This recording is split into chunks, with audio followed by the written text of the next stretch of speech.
Please be seated, please. Thank you. Well, welcome to the White House.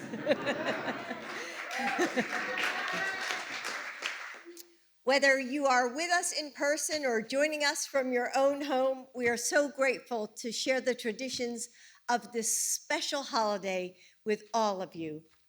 Hanukkah usually comes in the final weeks of the year when the light of the day is cut short by long nights. Surrounded by the cold shadow of winter, we remember another time of darkness, a battle against hatred, a temple defiled, and a flame that burned for 8 impossible nights. The story of the Maccabees is as timeless today as it was 2,000 years ago, a story of finding the courage to stand up for what's right, even when the odds are against us. A faith that finds the foundations of our future in the wreckage of our past, and of a hope that spreads from the heart like the flame of a shamash. Tonight, on this fourth night of Hanukkah, we see the miracle of life, both on our candles and in our communities. The nurses who work through the night to keep us healthy, the educators who helped carry our students through one of the hardest times in memory. The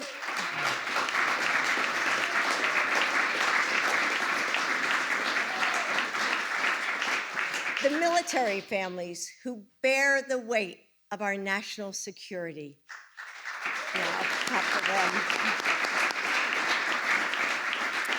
The friends who help us in our time of need.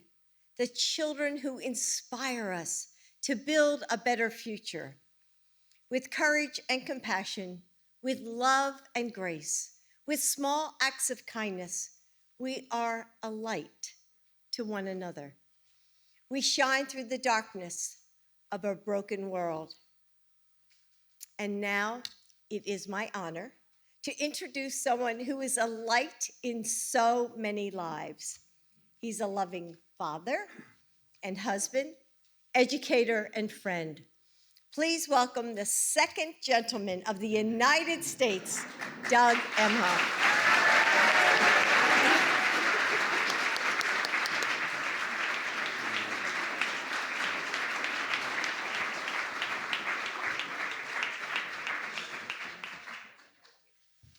Thank you, Jill, for being such a light in all of our lives. Let's hear it for our First Lady.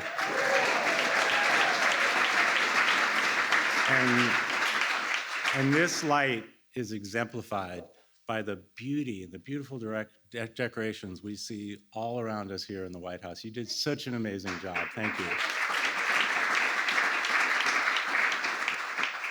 You know, a few weeks ago, I visited my childhood home in Old Bridge, New Jersey. And thank you. Yeah. And what an experience. So I actually got to peer into the house, and I saw the windowsill where our family Menorah sat. I went back to my temple where I was bar mitzvahed, unannounced, and that was in a brown three-piece velour suit, mind you. And then to think that today, I'm here before you as the first Jewish spouse of an American president or vice president celebrating Hanukkah in the People's House.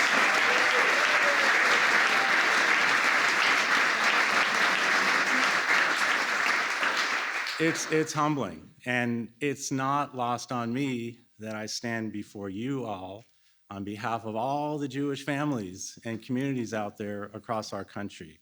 I understand that, and I really appreciate it. And as our great president has said, our history, our values as Jews are an essential part of who we are as Americans. Jewish values are American values, and I believe this deeply.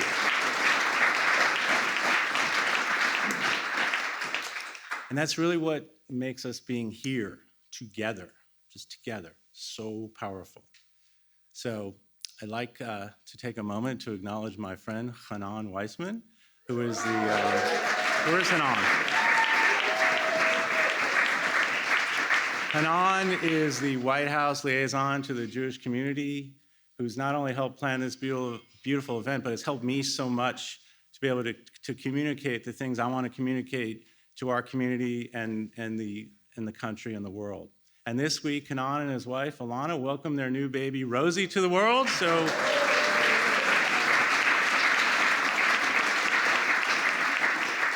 tonight, we are celebrating Hanukkah. Sorry. In addition to Hanukkah. And now, I get to do one of my favorite things as second gentleman, introduce the vice president. She loves her country, she loves her family, and she loves celebrating Hanukkah, which we honored together earlier this week when she and I lit the first candle on the first menorah ever in the vice president's residence. So we were proud and honored to do that. Ladies and gentlemen, my wife, the vice president.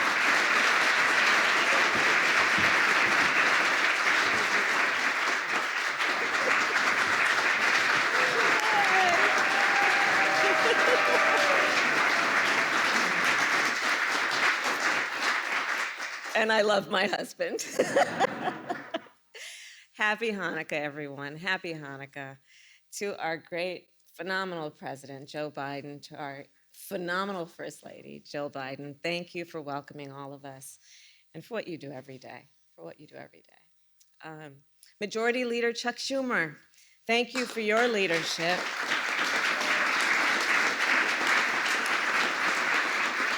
And Rabbi Lauren Holtzblatt and Rabbi Dr. Aaron Glatt and all the rabbis here tonight, thank you for joining us and always lifting our spirits and reminding us of the importance of seeing the light in each other and through these periods that we experience of darkness, always reminding us of what each of us has and can give to each other that is about light. It is an honor to be here with friends old and new and to mark the fourth night of Hanukkah. As the first second gentleman said, Hanukkah is one of our family favorites as a holiday. And every year our family, like so many around the world, gather to reflect on the lessons of the Hanukkah story, the power of the people, the possibility of the future. That even in despair, there is hope. That even in darkness, there is light. We all know for 2,000 years, these important lessons have been a beacon for people around our world. As Jews have gathered to light the menorah, a tradition that has endured, yes, during moments of darkness, a tradition that has endured in moments also of celebration. We have known and always known that we will not be deterred, that we will not be distracted from what we know is good and our commitment and an enduring commitment to good.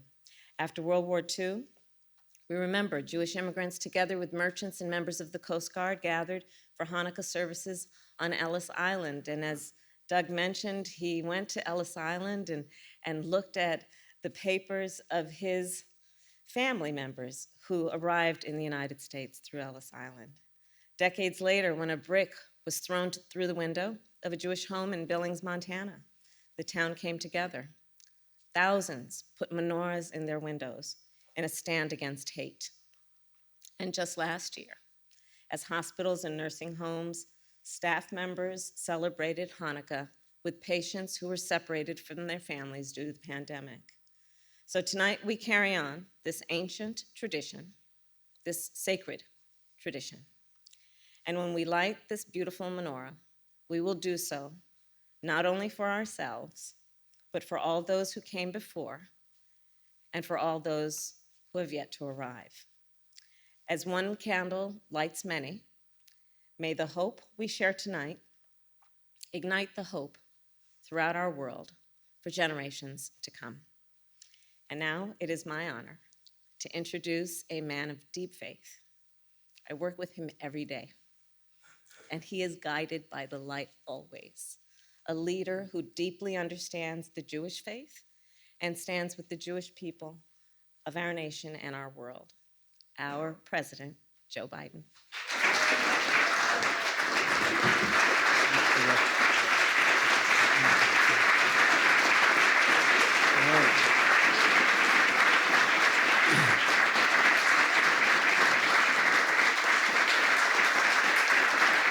Thank you. Thank you, thank you, thank you. Please. Yeah.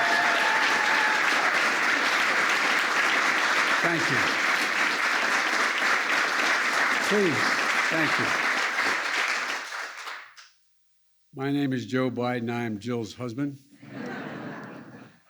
as I'm known here in Washington and many other places. Happy Hanukkah, everyone. You know, first I want to thank Doug and Kamala. And this is a White House tradition, but the first time in history, it is a family tradition. Doug, we're honored that you're leading the menorah lighting. And I see my dear friends from Congress and the community out there, many of whom I've known for a long, long time. And I know how many more are joining us virtually. You know, first of all, I want to welcome our cabinet members. Attorney General Merrick Garland. Stand up so I can see you.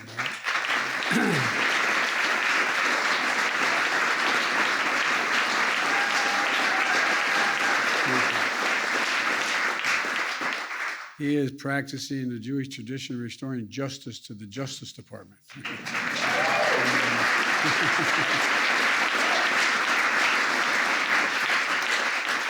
And Secretary of Homeland Security, Ali Mayorkas, who has maybe one of the toughest jobs in government, one of the widest breadth, and I want to thank you, Ali, for all you do. Thank you.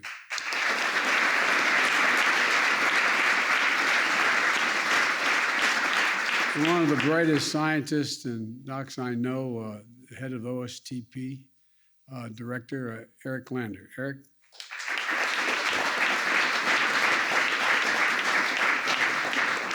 And I want to welcome Israel's newest ambassador to the United States, Michael Herzog. Michael, please stand up. Come on, stand up.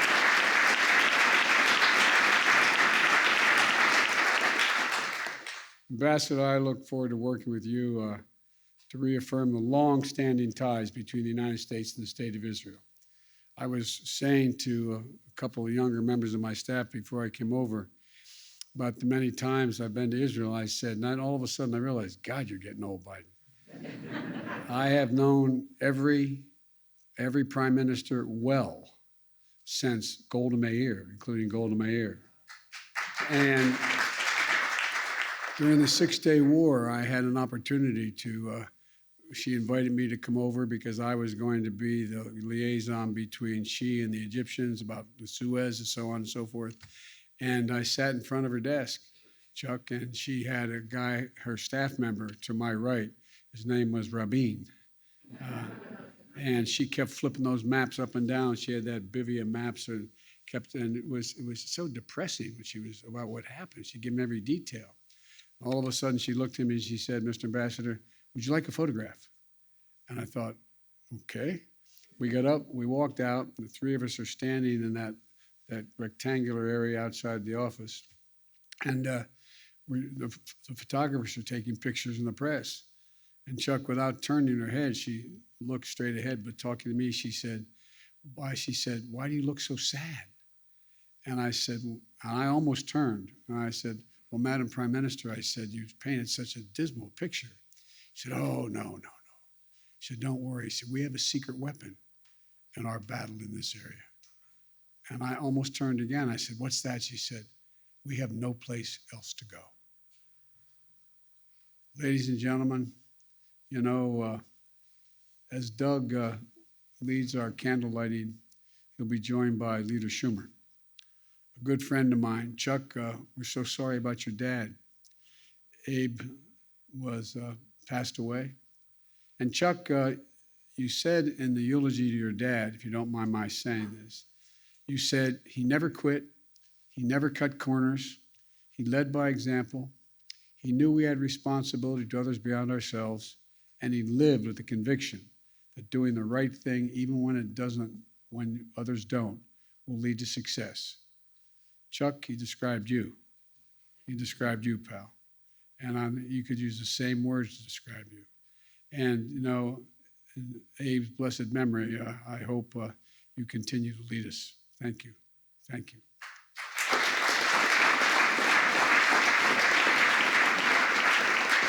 We also have a dear friend of mine for more than 3 decades, someone many of you know as a devoted leader, community leader, Susie Stern. Susie, thank you for all you've done. And she's joined by Aaron Glatt, an infectious disease doctor and a rabbi. And Rabbi Dr. Glatt has been the champion of encouraging his congregants in his community to get vaccinated. And I also love Rabbi Dr. Glatt's description of Hanukkah. He said, and I quote, "A Jewish holiday is Hanukkah. The Jewish holiday of Hanukkah is Thanksgiving on steroids." Thanksgiving on steroids. Well, that's pretty good from Rabbi Dr. Glatt, and theological and medical opinion merged into one. Look, more seriously, rabbis described America as a great nation of kindness. And that's what we must always be, a great nation of kindness. That's not hyperbole, that's a fact. You know, we're the most unique nation in the world. We're the only nation that's not based on ethnicity or religion or race. We're based on an idea, an idea. We hold these truths to be self-evident, that all men and women are created equal, endowed by it's an idea. And so that's why, and our basis of our strength is not the example of our power, but the power of our example. And each successive generation, the Hanukkah story provides a powerful lesson and nourishes the wellspring of hope. In darkness, there's light. In cynicism, there's hope and optimism and an unyielding belief that miracles are possible. When I was recently, as Chuck knows, when I was recently talking with Xi Jinping, he reminded me, he said, I know, as you said, when I asked you to define America, you said I can do it in one word, possibilities. Possibilities. That's who we are, a nation of possibilities. And one such miracle brings us to a menorah we're lighting tonight. The artist who designed it, as Manfred Anson, was one of 20 boys selected by the Jewish Welfare Society to flee Germany from Austria in the beginning of World War II. A miracle, but one shadowed by darkness as his younger brother didn't make it out, killed in the concentration camp. Pain, the pain is easy in the pain, it's easy to lose hope and harden what's left of a broken heart and a broken soul. But not Anson. He joined the Australian Army and fought against the fascists. After the war, his sister, who survived the concentration camps, wrote a letter addressed simply to Manfred Anson, Australia. That was all it said. And it was a miracle. The letter found him. It found him. They reunited. Their parents had survived the war, but had not lived long enough to see their surviving son. Manfred and his sister came to the United States, and in gratitude his adopted homeland. He began collecting thousands of souvenirs of little statues of liberty, of the U.S. Capitol, and the Liberty Bell, which is what he used to design this menorah. This menorah we're going to pay tribute to. 2 centuries of 2 cultures. This menorah is on loan from the National Museum of American Jewish History in Philadelphia, just across from the Liberty Bell itself. And one of the honors of my career was helping dedicate the museum in 2010, where I had a tough job following Jerry Seinfeld and Bette Midler were the other 2 speakers. Thank God they didn't ask me to sing. But I was honored to join my dear friend and museum founder, Ronnie Rubin, who passed away this year after dedicating that essential institution. Anson passed away in 2012, and this is the second of his menorahs to be in the White House. As we honor his work, we also honor the abiding lesson of his life, that we must be grateful for our freedoms, and we must defend those freedoms. That is my dear friend and colleague who worked for me for a long time, my staff, before he became a prominent figure in the Congress himself. Tom Lantos often reminded us, in the words born out of his personal experience escaping from Hungary, and that over 2,000 years of wisdom. And this is what he said. He said, the veneer of civilization is paper thin. We are its guardians, and we can never rest. Well, it's paper thin, and we are its guardians.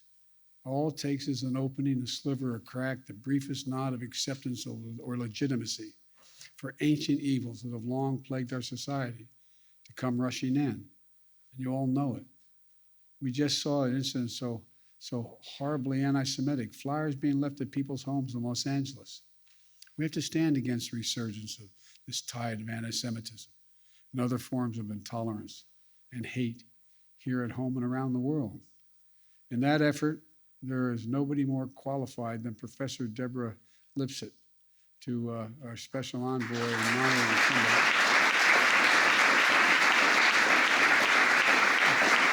To combat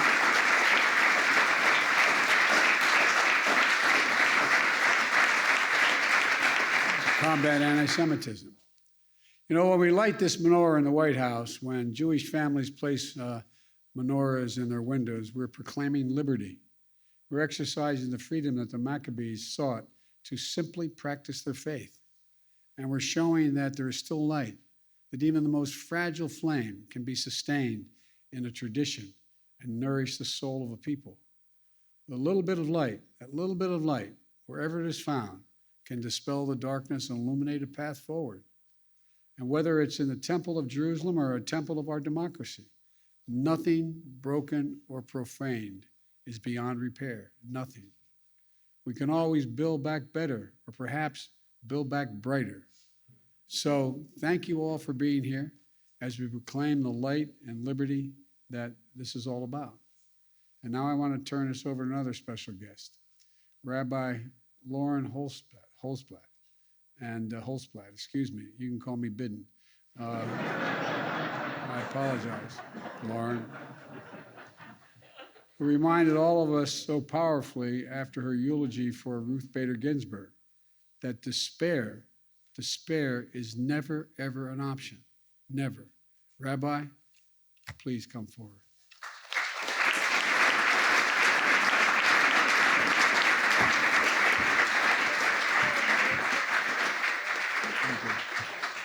Got it?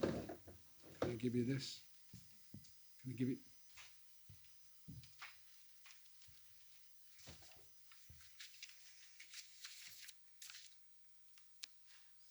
Thank you, Mr. President.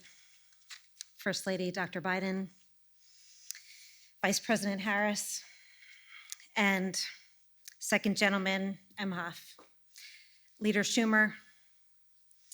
And let me just say, Second Gentleman, it is so wonderful to see you again.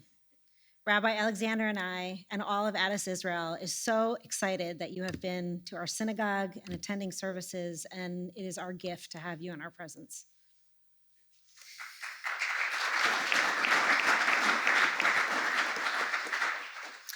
Nes Gadol Hayapo, what a miracle it is to be standing here today with all of you in the White House, blessing the light of the Hanukkah. I mean,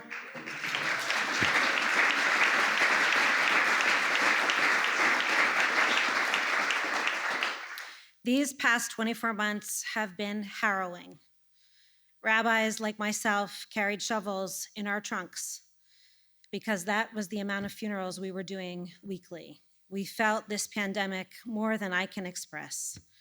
We have all experienced enormous loss throughout this pandemic, and of course, it is not over. But Hanukkah reminds us that light can grow even amidst the darkest times. And we have been blessed by awesome light. Vaccines, science, leadership built on love,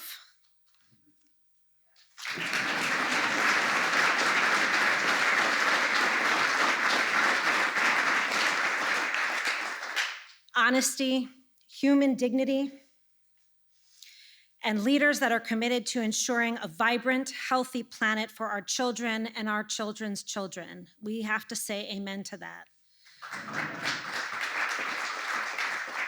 2,000 years ago, the great sage Hillel taught us the way to light the Chanukiah. He won over Shammai.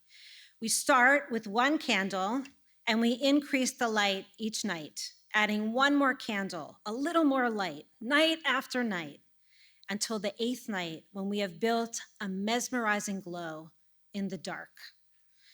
Our charge is not to keep the light only for ourselves, and we know that. We don't keep it trapped, we don't keep it privatized, we don't save it for the few. We are told rather that we should place the Hanukkah in our windows or even outside of our doors for the sake of Pirsume Nisa, so that we may publicize this miracle and share its light. Let us grow, share, and be inspired by these lights together, and let us build back better. Amen.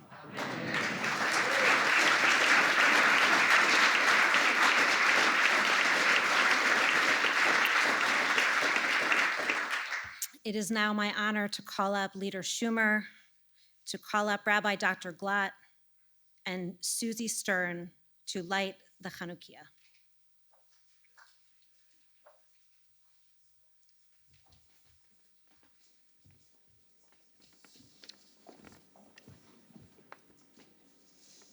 We will first light the shamash, and then we will say the blessings. Please say them together with me. Baruch atah Adonai, Eloheinu melech haolam, asher kidshanu b'mitzvotav, v'tzivanu lehadlik ner shel Chanukah. Baruch atah Adonai, Eloheinu melech haolam, she'asa nisim lavoteinu bayamim ha'hem b'zman hazeh.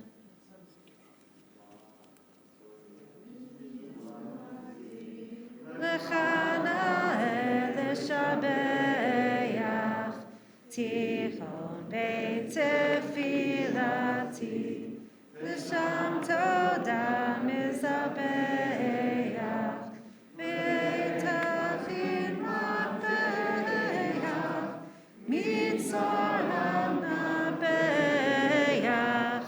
az egmor b'shir mizmor, Hanukkah tamizbeach, az egmor b'shir mizmor, Hanukkah tamizbeach. Happy Hanukkah, Chag Urim Sameach. Thank you all so much for being here, and thank you to our incredible hosts.